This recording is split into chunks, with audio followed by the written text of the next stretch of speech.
Bonjour et bienvenue, voici notre tour d'horizon économique, géopolitique, énergétique et boursier. Nous sommes le vendredi 17 avril et pour comprendre comment tourne une planète finance qui baigne dans l'euphorie de la rouverture d'Ormuz, c'est sur l'inforruptible et nulle part ailleurs et cette chronique du jour je vais l'intituler « Et si la véritable guerre, ça avait été contre les vendeurs à découvert ?» Oui, depuis 2-3 jours, je vous explique qu'une série de 10, puis 11, puis 12, puis désormais 13 séances de hausse consécutives, c'est quelque chose qui n'existe pas, ou alors uniquement après des corrections de 25, 30, 40% des indices, jamais dans une zone sommitale, jamais depuis 1957 et surtout jamais lorsque les perspectives d'inflation se sont largement dégradées, tandis que les perspectives de croissance se sont réduites de moitié. Même en 1957, c'était une autre époque, c'était les débuts d'Elvis Presley.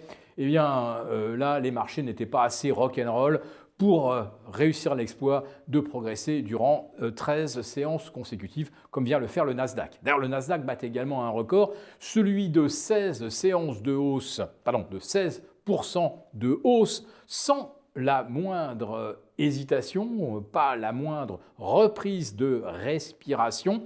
C'est donc la phase ascendante la plus spectaculaire de l'histoire, alors que, quand on analyse froidement la situation, oui, le détroit d'Ormuz va être rouvert, peut-être jusqu'à dimanche, mais attention, et je l'avais déjà expliqué, lorsque le détroit d'Ormuz était pas bloqué par l'Iran ni par les États-Unis, les bateaux ne l'empruntaient pas, tout simplement parce que les assureurs ne permettait plus de traverser. Et aujourd'hui, les assureurs ne vont pas davantage donner leur feu vert aux bateaux qui sont coincés dans le golfe Persique, parce que l'assureur va attendre que les pourparlers de paix, que le cessez-le-feu soit confirmé, et probablement il n'y aura pas de vrai feu vert à la circulation maritime par les assureurs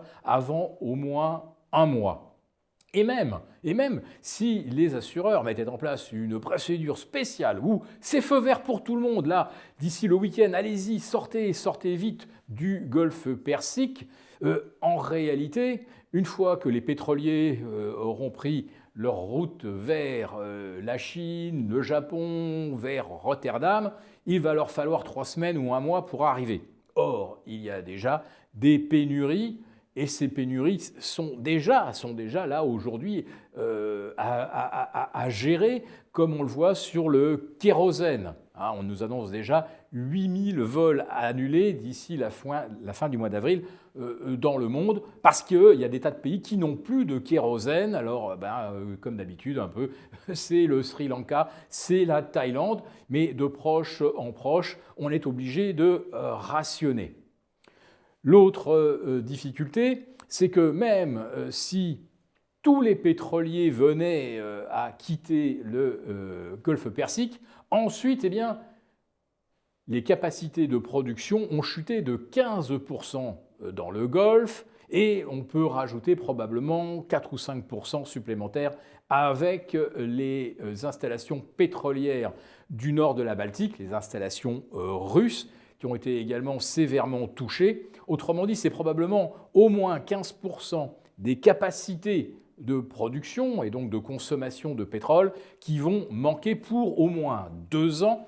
Et ça, c'est l'estimation de l'AIE, l'Agence internationale de l'énergie, qui connaît un petit peu l'affaire pour réparer les installations pétrolières, les tours qui permettent de distiller le brut en diesel et en kérosène. Il va falloir au moins 2 ans, 3 ans pour les installations gazières qataries.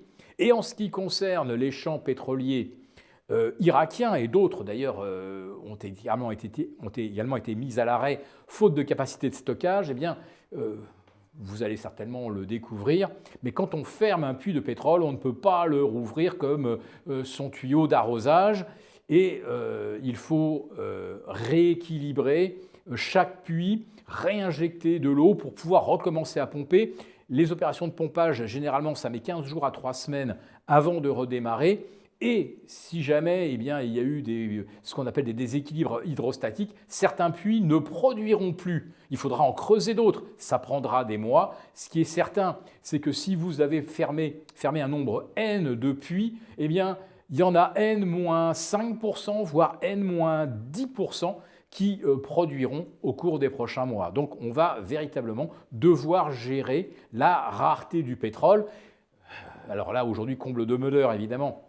Le baril rechute vers 82 sur le WTI, mais 82, c'est un cours qui ne tient pas compte d'une baisse de 15% de l'offre de pétrole. D'ailleurs, avant l'annonce iranienne, un baril de pétrole qui se négociait sur le papier autour de 90$ se vendait en réel, se chargeait dans un pétrolier entre 145 et 150$ à Oman.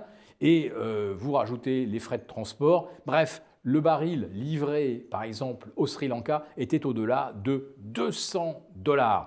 Autrement dit, il y a là aussi une déconnexion complète entre le prix du baril papier et le prix du baril réel. Et quand on va devoir mesurer l'inflation, ça ne sera pas avec le baril papier, ça sera bien avec le baril réel livré et vendu donc à son prix de revient total. Donc les prévisions d'inflation qui ont été formulées avant la réouverture des détroits d'Ormuz, elles sont tout à fait justes et pertinentes, et c'était des prévisions qui étaient faites en imaginant qu'effectivement le détroit d'Ormuz serait rouvert rapidement. Alors, est-ce que certains étaient au courant de cette réouverture et auraient donc largement contribué aux 10, 12, 13 séances de hausse auxquelles on vient d'assister? C'est tout à fait possible. Ce qui est certain, et maintenant on en sait un petit peu plus, c'est que les grands perdants sont les hedge funds qui avaient pris des positions short assez massives. Il y avait également une partie des particuliers qui s'étaient mis short et qui donc sont obligés de courir après le papier. Mais ils courent, je dis bien, après du papier, alors que dans la vie réelle, les prévisions d'inflation, je le répète, sont pratiquement doublées d'ici la fin de l'année. La croissance également, avec 15% de pétrole en moins, je ne vous fais pas de dessin, elle ne sera évidemment pas celle que l'on anticipait. Et quand le FMI a révisé de 3 à 2% ses prévisions de croissance mondiale, c'était évidemment en tenant compte de l'indisponibilité du pétrole et du gaz. Et ne parlons pas des engrais, évidemment. Aucun bateau n'est sorti du Golfe Persique avec de l'engrais. C'est foutu pour les récoltes de printemps et d'été. Les récoltes seront donc beaucoup moins abondantes. Les prix alimentaires vont flamber, que le détroit soit ouvert ou non, ou qu'il soit refermé lundi prochain. En tout cas, je le répète, sans le feu vert des assureurs, les bateaux ne pourront toujours pas l'emprunter. En tout cas, voilà, aujourd'hui, on est la journée des 3 sorcières. Nous sommes pratiquement revenus au zénith sur le CAC et sur l'Eurostoxx 50. Toutes les bonnes nouvelles, et même les bonnes nouvelles qui n'existent pas, sont maintenant dans les cours. En ce qui concerne Wall Street, eh bien oui, la partie est gagnée par les acheteurs. Les vendeurs à découvert se sont fait plier. Ils vont boire le calice jusqu'à la lie. Mais justement, maintenant que tout le monde est passé acheteur, vous savez que dans un marché contrarien, eh bien, c'est le moment de prendre le contre-pied.